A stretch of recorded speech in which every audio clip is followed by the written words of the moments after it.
Okay, I felt sad. He had no money. Next day, he finds $11 million for voter ID. Okay, so there's money for what's important, you know, not educating our kids. I tried to explain to him that like 4,000 children with nowhere to go to school is bad optics. Okay, I mean, you know, one of them's going to get hit by a car. One of them, they're just running around. It's bad. So I would want to make sure that we had a funding system that guaranteed every kid had. We don't want a kid in a classroom with 45 people. Okay, you don't learn as well as in a classroom with 20 people. Okay, we want kids to have computers. We want kids to be able, you know, breakfast and lunch is hugely important because a lot of these kids don't get it at home. I did not get it at home when I was at times at elementary school. When I was in my foster homes, some foster homes weren't that big on feeding the foster kids. So, you know, and it's very difficult to focus if you don't have proper nutrition. So first thing, adequate resources for every child, period. And then, you know, we have to start looking at the, I really like President Obama's Race to the Top because it created a lot of innovation. And innovation in education is good, and let's find the things that work and nationalize them.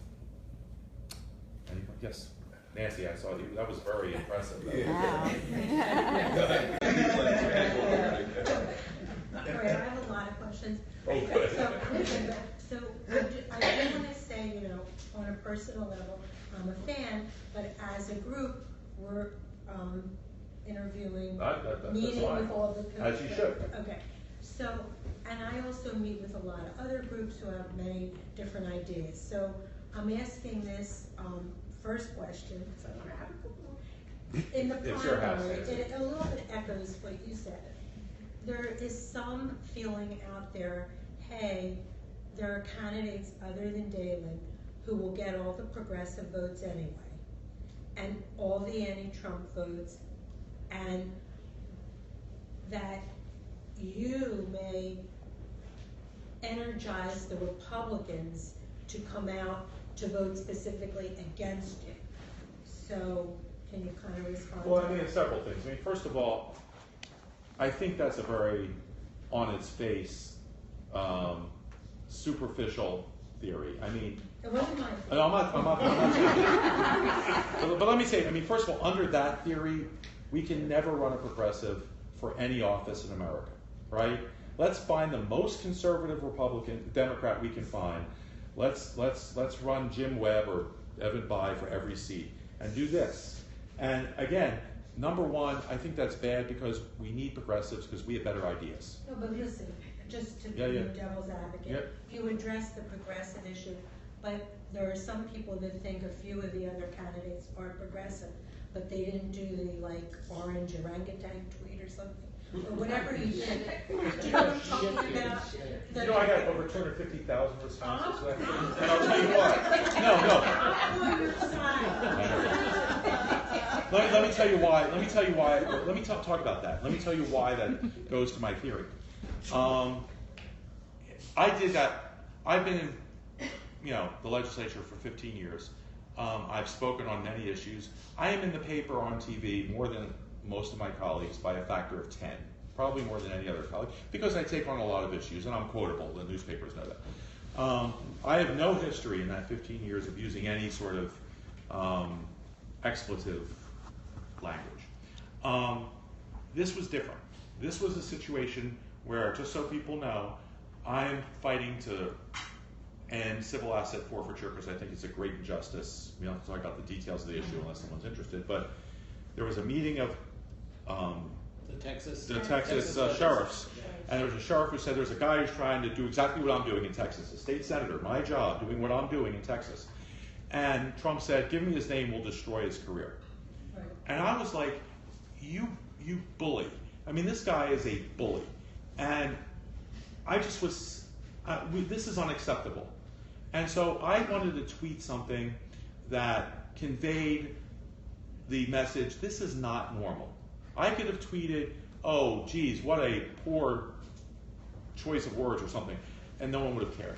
I wanted to let people, this is not normal, and we can't pretend it's normal. And if it requires different language, if it requires different attitudes, whatever it requires, because as I said in my speech, the biggest danger is normalization, because if we normalize it, we become numb to it, then we lose our outrage. Oh, he fired the FBI director. What's on TV? And then we stop resisting. And then his creeping authoritarianism is left unchecked because, frankly, with the press and the judiciary under attack the way it is, the people on the street are really it at this point. And so I wanted to say that this is not normal the President of the United States to threaten to destroy a legislator's career because he disagrees with one issue. And I'm going to say that. And I drew on my Scottish heritage. I'm half Scottish. The Scottish are terrible cooks, but they are very good at insults. And so I wanted to draw on that, and I wanted to make that case. I think if you find someone as a candidate who would have tweeted, gosh, I wish he hadn't said that, certainly less controversial than what I did, I think that person will lose badly. I think that we are not, America is not looking for people who are like, please don't notice me, just vote. I'm going to get the progressives anyway. I'm going to get the anti-Trump people anyway. I just don't want to get in trouble and hopefully have enough. That is not going to inspire progressives to come out and vote. You know, there's a huge drop-off between the top of the ticket in Congress, okay? We've got to not have that drop-off. We got people wanting to go in, wanting to vote for Congress. And donors, I mean, you know, my social media presence, I mean, you know, most of the candidates who might say that about me have social media followings of 200 or 300 people. I have 70,000, okay? Because, you know, people are interested in what I have to say. And I think, aside from the politics, which I think are better, I just think in America, we want some people with interesting things to say. We want some people who are progressive openly. And we want these fights to happen. And so I'm just thinking, you know, and I'm not using any specific opponent. I'm just saying, if we seek out pablum this year, I think it's just I think it's politically misguided. Okay, so I'm completely understanding that. I know, no caveats necessary. I have my answer to the people. So there's just three things. Take any of them, or other people can jump in. I want to. I think this is going to be a tough race. And the people who voted for Hillary still voted for me. Yeah, but that's a different. But I mean, I guess I just want you ask this. How I still want to try to understand how are you going to beat Meehan, not Trump. You know what I mean? And then another thing is how do you think grassroots groups can best help you, other than give you money? Although I asked Senator Casey, what can we do besides give you money? And he said, give me money. Whatever. How can grassroots groups best help you? And how do you think we can best work with the Democratic Party? All right, let me take them one at a time. The first one, Meehan, beating Meehan, okay, because he won by 2, right, okay. In fairness, and there was a woman who ran against him the last 2 times. It was a lovely woman, Mary Ellen Belchunas, but there was no campaign there. She raised no money. She was never on TV. She was never on. She was never. And there was no debate. There was nothing. And you know, you can't beat someone in a situation like that. The default option is to vote for the guy who shows up at whose name you've heard, if nothing else, or who shows up at the Little League. In a congressional election, when there's a serious opponent, a lot of people who won their previous race by 20 points lose. Okay, and so Kurt Weldon usually used to win by 20 or 30 points, and he lost to Sestak by 12, I think. So that you can't judge a race by someone who won essentially unopposed. In terms of actual effort from the national Dems, nothing happened in that race. So that's number one. I think we beat him because I think that as you say, progressives and Democrats, the Democrat-leaning independents, by the way, who are increasing every year in this district. This district is trending heavily Democratic. In our poll, the Democratic generic, what the generic in the poll is, would you rather have a Democratic or Republican congressman without any information? that was in a 2014 turnout model, which we don't think this will be. It was 46-44 Democratic. Okay, so this is, by any statistical measure, a winnable race. Doesn't mean you guarantee to win. You know, they'll have a lot of money. Trump, you know, as I say, Jared Kushner may make peace in the Middle East, and you know, Trump may be popular a year from now. A lot of things can happen, but if Trump is unpopular in this area, and he is very toxic in this area right now, if he's that toxic, and you know, I think that all the numbers indicate I wouldn't have gotten in. We spent a lot of money on a very detailed poll to see what's this race look like, and I was shocked by how good it is. And we're going to release the poll soon just to show people how good this is. But so number one, now how can you help? Obviously, money is usually important, not only because you get to spend it, but also because that's the metric that shows the national people and big donors and everything else that you're a serious candidate, and this is a seed to pay attention to, which is why Mary Ellen was never able to get the investment from those people, because she didn't raise the seed money herself. You know, my last race, I raised the most money of anybody, including Hillary's in-law and everyone, so we're good at this. And we have a much bigger network now, so I think we're going to raise a very good amount of money. But I need more, because the more I have, the more people from all around the country take us. Beyond money, though, it's not just money. This is the one thing I didn't do last time, and that I think was a big mistake, because I was raising money all the time. But I didn't actually meet voters. Like, I didn't spend a lot of time meeting voters. I want to meet voters. So if there are people you know in the 7th District who like want to have a thing like this at their house with their neighbors, I'd love to come and talk to them, and you know, because people need to see who I am. That way they won't be scared when Pat Meehan runs a bunch of commercials.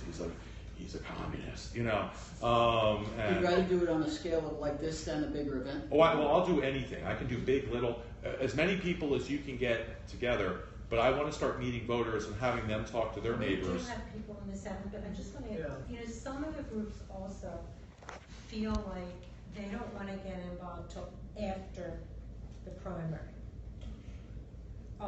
But you're basically saying if we have people, if there's indivisible groups like Mainland South and different ones like that, you want to meet with them. Yeah. Whether it's 20 or 50. I'll meet with anyone, and I would make the case that they should get involved before the primary for a couple of reasons.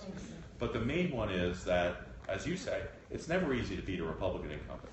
Okay, it's never a cakewalk, and so we need to actually focus on that. Like, and the Republicans get this. Democrats are real big on process, and you know, I mean, not to be flippant, but we love to get together. We love to talk. We like to eat hummus. We like to sing "Where Have All the Flowers Gone," and you know, that's all great. But at the end of the day, the Republicans are like, we got to win this freaking election, okay? And we need to be more like them in that regard. They're very good at that, and that's why we're don't control anything anywhere. So let me you're next. But let me just, if it's for me, I'm not here. But so I would make the case that this is the first time since Brian Lentz and when he was the first person when it was an open seat to run against me, and Brian was a serious candidate. The problem is Brian ran in a Republican tsunami year. It was just a horrible year to run. All right, but this is the first time since then we've had a top tier candidate, and again, because of my networking experience, not because I was any better than anyone else. But if I was running for president, I would not be a top-tier candidate. But it is when we have an opportunity, it's important. Like, let's start trying to win this race, okay? And I mean, I know that's self-serving, but I think that's what we need to do. Did I answer all your questions? Democratic Party, just like how much do you think grassroots groups should work with the Democratic Party? Well, I think to the extent they coordinate, great. To the extent that the Democratic Party is either unresponsive or busy with something else or whatever, go out and do it. I just met with a great Indivisible group from Philly, or a Indivisible-esque group from Philly. They're terrific, and like they want to help. And so, like, yeah, let's get going. There was all this energy